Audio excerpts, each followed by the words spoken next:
बारिश हो और पकोड़े ना बने, ऐसी बात हो ही नहीं सकती। तो आइए हम बना रहे हैं पकोड़े आलू के।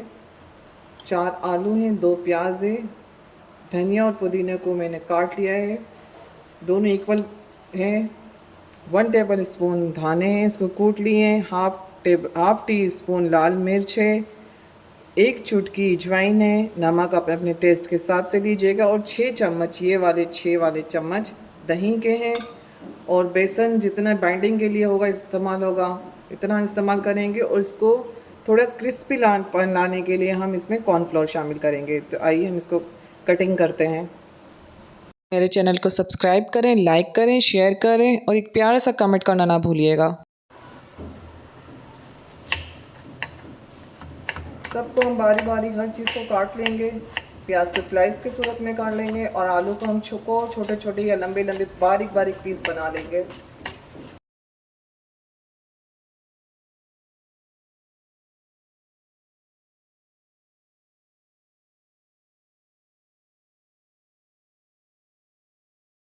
अब प्याज में हरी मिर्च शामिल कर देंगे,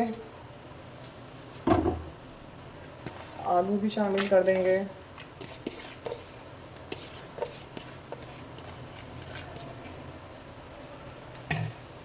धनिया है, पुदीना है, अगर आपके पास पालक हो तो लाजमी डाल दीजिएगा।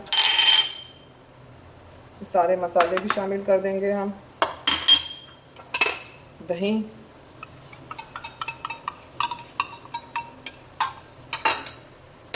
इसको हम अच्छे से मिक्स पहले कर लेंगे। ये अच्छे से मिल चुका है। अब इसमें मैं बेसन शामिल करूंगी, तकरीबन 12 टेबल स्पून इसमें बेसन मैंने डाला है। आप अपनी ज़रूरत के हिसाब से ले सकते हैं। और ये तकरीबन 1.5 टेबल स्पून के करीब कॉर्नफ्लोर है। इसको पहले हम मिलाएंगे और फिर देखेंगे कि पानी की ज़रूरत है तो इस हिसाब से हम पानी डालेंगे। अच्छे से हम मिक्स कर लेंगे।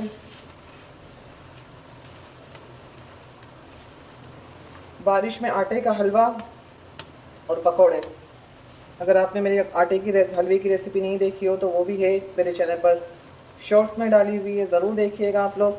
और सूजी और खोए की रेसिपी भी लाजमी देखिएगा। इसमें थोड़े से पानी की और ज़रूरत पड़ेगी। इसमें टोटल 12 टेबल स्पून डाला है बेसन। इसको अच्छी तरह से मिक्स करना है आपने। एक आलू को काट कर इस तरह से गोल गोल कर लिया, उसको पानी में भिगो दिया है। आलू के कतले बेसन में फ्राई होंगे, पकोड़े और आलू के कतले। इसके लिए तकरीबन आधा कप बेसन का लिया है मैंने, और इसमें इतना मैं चिकन पाउडर शामिल करूँगी, तकरीबन हाफ टी स्पून से भी कम है। और चाट मसाला डालेंगे हम, half tea spoon chaat masala है।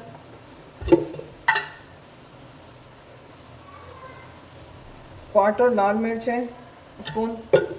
और सोडा इसमें तकरीबन 1 चुटकी जाएगा, ये बेकिंग सोडा। नमक शामिल करेंगे अपने टेस्ट के हिसाब से आप डालिएगा। और इसमें हम पानी डाल के इसका घोल बना लेंगे। तकरीबन ये इतना नमक मैंने डाला है, आप अपने टेस्ट के हिसाब से डाल लीजिएगा। और इसको पानी डाल के हम इसका घोल बना लेंगे।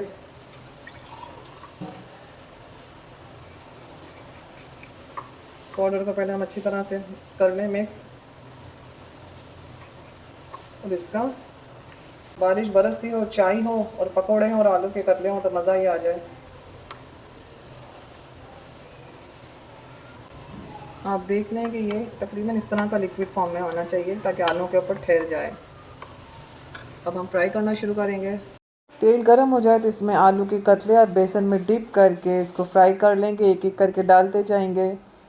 और इसी तरह से हम सारे आलू के कतले फ्राई कर लेंगे।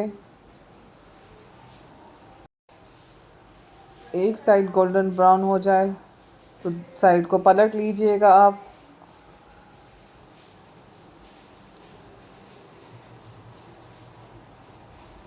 और ये तकरीबन गोल्डन ब्राउन हो चुके हैं, मैं डिश आउट कर लूँगी इसको।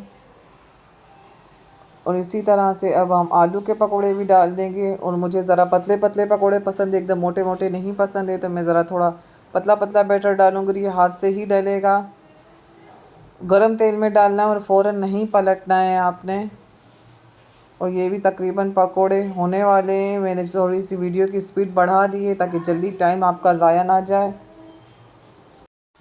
और इस तरह से सारे पकोड़े और आलू के कतले मैंने बना लिए। अपनी दुआओं में याद रखिएगा।